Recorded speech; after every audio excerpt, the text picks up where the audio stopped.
Good morning student. हम लोग अभी शैक्षणिक यात्रा को जारी रखते हुए जो कैश फ्लो स्टेटमेंट का हम लोग इनडायरेक्ट मेथड का ऑलमोस्ट सारा पार्ट्स को कवर किए थे। आज हम लोग डायरेक्ट मेथड पर चर्चा करेंगे। आज हम लोग का मतलब चर्चा का विषय वस्तु डायरेक्ट मेथड होगा। डायरेक्ट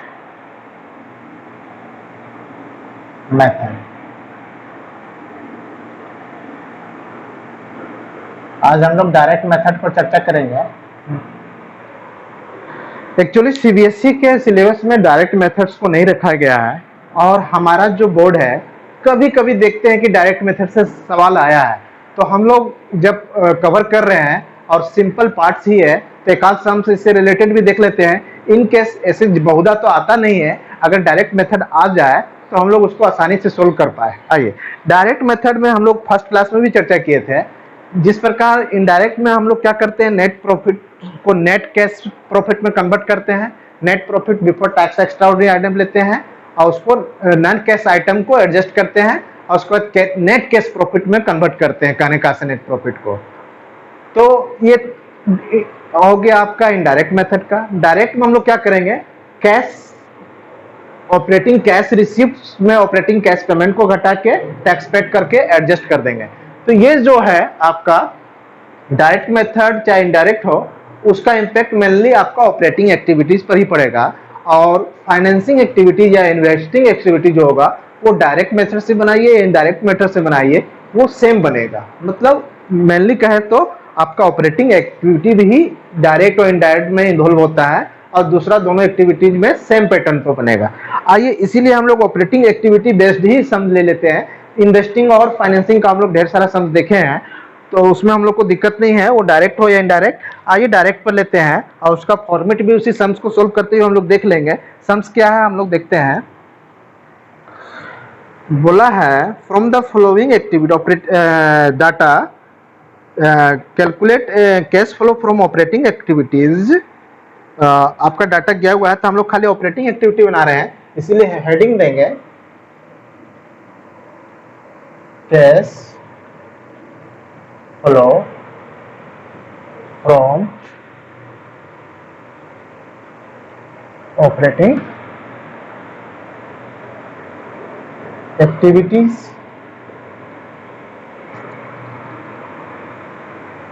दो कैश का कॉलम बनाएंगे, एक इनर एक आउटर।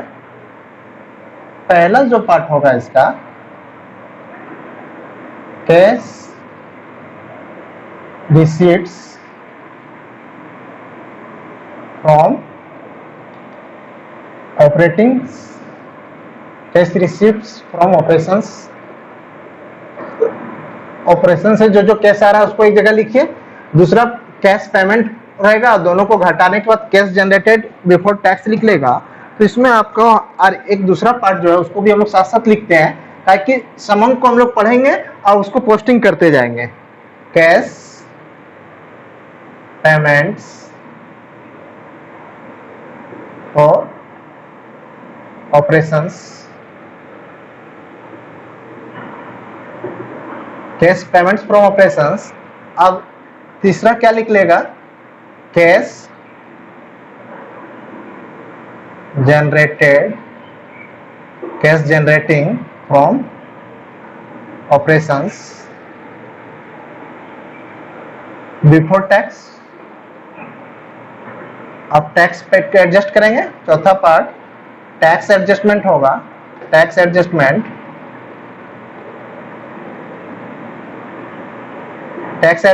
और finally extra ordinary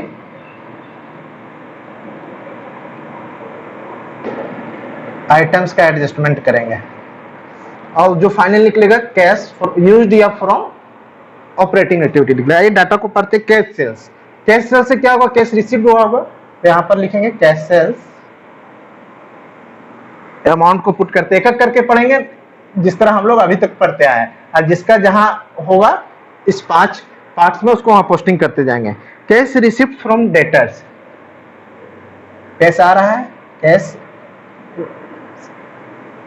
received from debtors कितना है, 180 है, 180 यहाँ लिख दिए। कैश परचेज पैसा बाहर गया, पेमेंट में डालेंगे कैश परचेज। कैश परचेजेज आपका है 1 लाख। हम लोग जानते हैं जो पैसा बाहर जा रहा है उसको लोग घटाना है, हम ब्रैकेट में लिखेंगे। Cash paid to creditors, cash paid to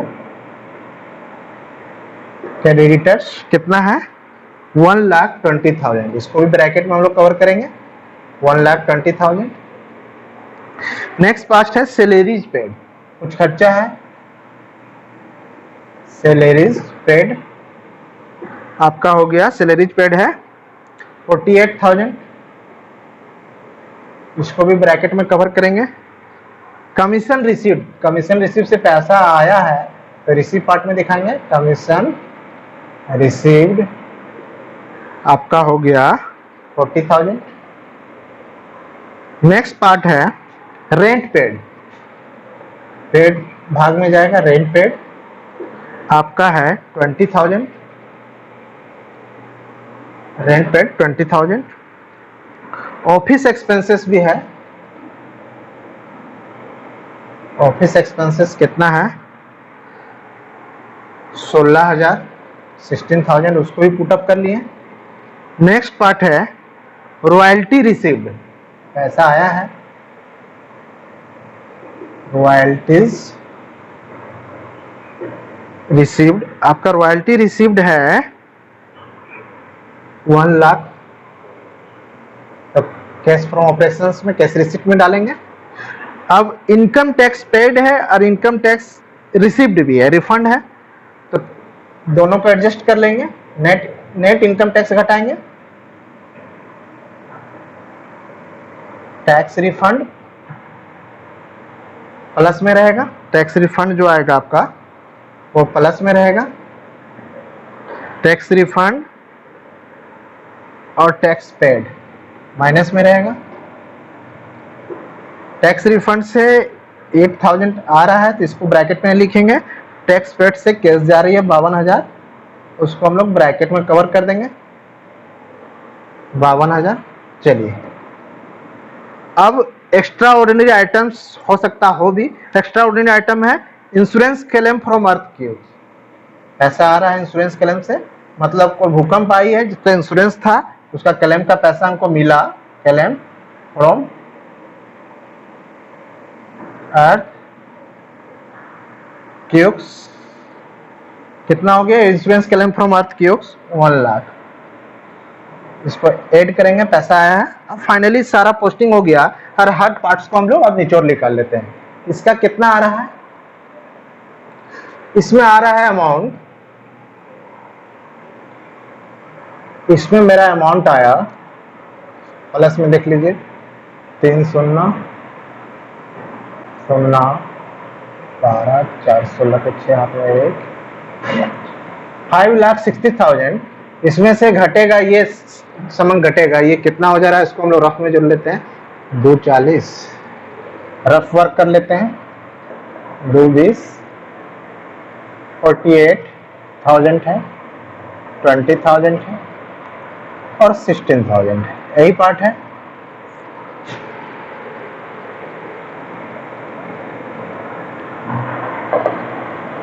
से 3,04,000 हो रहा है टोटल, 3,04,000 हो रहा है। इसका टोटल को हम लोग यहाँ लिखेंगे ताकि हम लोग का 560 हो रहा था,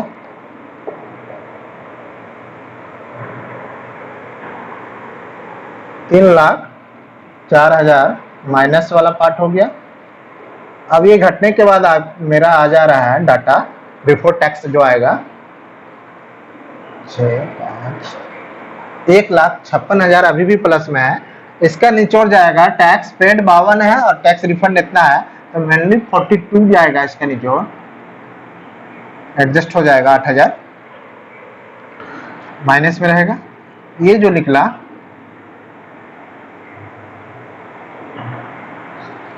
और ये 1 लाख प्लस में है, अर्थक्वेक से रिलीफ मिला है तो फाइनली 2,12,000 मेरा जो आया, इसको क्या लिखेंगे प्लस में आया है तो cash flow from operating activity, cash flow from operating activities आपका आ गया।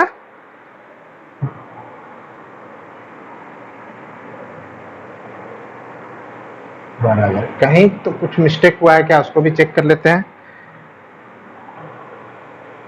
देखिए 046, यहाँ पर आपका 2,56,000 होगा, घटाने में कुछ मिस्टेक्स हुई थी हम लोग का।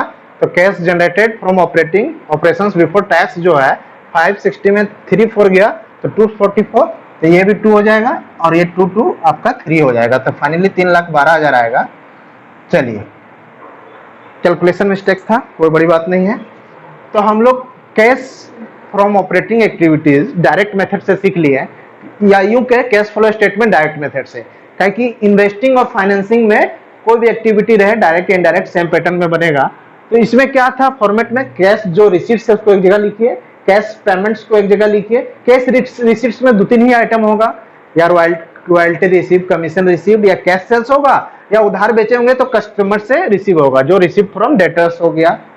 अब कैश पेमेंट में कैश परचेज होगा, या सप्लायर को पेमेंट किए होंगे वो होगा, या ऑफिस एडमिनिस्ट्रेटिव एक्सपेंसेस होगा, सैलरी रेंट ये सब। अब जो कैश जो आएगा दोनों को एडजस्ट होकर जनरेटेड बिफोर टैक्स, और टैक्स का एडजस्टमेंट करने के बाद बिफोर एक्स्ट्रा ऑर्डिनरी आइटम्स को एडजस्ट कर लेंगे। फाइनली मेरा कैश फ्लो में ऑपरेटिंग एक्टिविटीज कंप्लीट हो जाएगा। तो ये डायरेक्ट मेथड का सम्स है। इसमें हो सकता है कुछ मिसिंग फिगर हो कि कैश पेड टू डेटर्स हमको निकालना हो, sorry cash receive from debtor, या कैश पेड टू सप्लायर्स या क्रेडिटर हमको निकालना हो, तो डाटा को हम लोग एडजस्ट करके वो चीज हम लोग सिंप्लीफाई निकाल लेंगे और मिसिंग सम को इस फॉर्मेट में पुट करके हम लोग आसानी से कैश फ्लो, या अगर माइनस में आती है तो cash used in from operating activity निकल जाएगा। तो आज हम लोग कैश फ्लो स्टेटमेंट का ऑलमोस्ट सारा टॉपिक को कवर कर लिए। अगर बहुधा फिर भी अगर एक आध सम्स आप लोग चाहेंगे तो एक कंप्लीट सम्स हम लोग और एक आध वीडियो इस पर डिस्कशन करेंगे और कंप्लीट हो गया। इससे आपका 8 मार्क्स का आएगा, और जो बहुत ही कंसेप्चुअल चैप्टर है, और इसमें हम लोग आगे भी पहले भी चर्चा कर चुके हैं कि इसमें गलती होने पर हमको तुरंत पता चल जाएगा। अगर तीनों हेड का ऑपरेटिंग, इन्वेस्टिंग, फाइनेंसिंग का जो सारांश आएगा, नेट जो जनरेशन होगा इंक्रीज या डिक्रीज, वो अपनी कैश ऐड करने से क्लोजिंग कैश अगर मेरा फाइंड आउट नहीं हो रहा है या कैश इक्विवेलेंट, तो हम लोग उसको समझेंगे कहीं कि हम लोग मिस्टेक किए हैं। और एक चीज और बहुमूल्य, जो 2013 और 14 में अमेंडमेंट हुआ है, जून 2014 में और मई 2013 में जो अमेंडमेंट हुआ है, उसमें क्या किया गया है, शॉर्ट टर्म बोरोइंग्स को हम लोग फाइनेंसिंग एक्टिविटीज का पार्ट माने हैं, जिसका चर्चा कर चुके हैं। जैसे बैंक ओवरड्राफ्ट को पहले हम लोग करंट लायबिलिटीज की तरह ट्रीट करते थे, तो कहाँ दिखाते थे, ऑपरेटिंग एक्टिविटी, मगर वो नहीं करना है। अब हम लोग को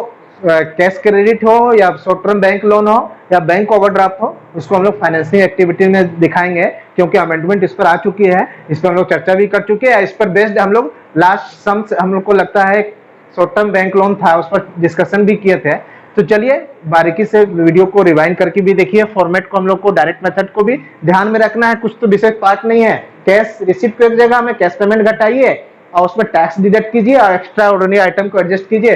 फाइनली आपका कैश फ्रॉम ऑपरेटिंग या cash used in from operating activities निकल जाएगा। चलिए इस वीडियो को आप लोग ध्यान से देखेंगे। और कैश फ्लो स्टेटमेंट में एक चीज और हम लोग क्यों बनाते हैं, तो बजट इससे तैयार होता है। शॉर्ट टर्म हम लोग का बैंक कैपेसिटी कैसा है, फाइनेंशियल इंस्टीट्यूशन इसको एक डॉक्यूमेंट मानता है, ताकि वो कंपनी का पूरा दर्पण को देख सके कि कैश में इसका क्या कमाई हो रहा है, और हमको लोन फाइनेंस करता है। ये एक्टिविटी मेनली हमको बताता है कि हम लोग किस मद से कैश जनरेट हुआ और किस मद में मैंने कंपनी का कैश को यूज किया। ये सारा कैश का इनफ्लो या आउटफ्लो को ये इन्वॉल्व करता है, इसीलिए इसका नाम भी है cash flow statement.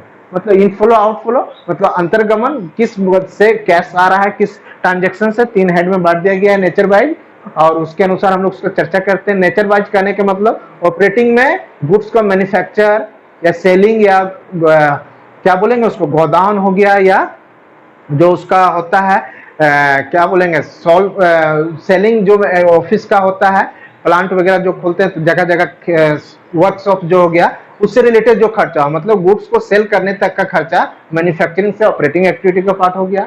Fix assets जो कैश इन्वॉल्व होगा, या तो फिक्स एसेट करेंगे या फिक्स एसेट्स को सेल करेंगे, वो इन्वेस्टिंग एक्टिविटी का पार्ट हो गया।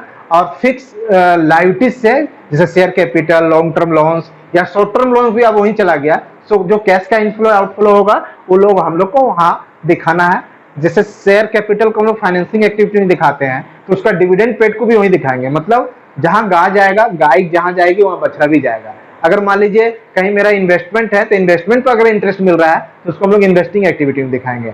इसी प्रकार अगर डिवेंचर्स है तो डिवेंचर इंटरेस्ट को भी पेड को हम लोग फाइनेंसिंग एक्टिविटी में दिखाएंगे, क्योंकि डिवेंचर फिक्स लायबिलिटीज है, फाइनेंसिंग एक्टिविटी में जा रही है।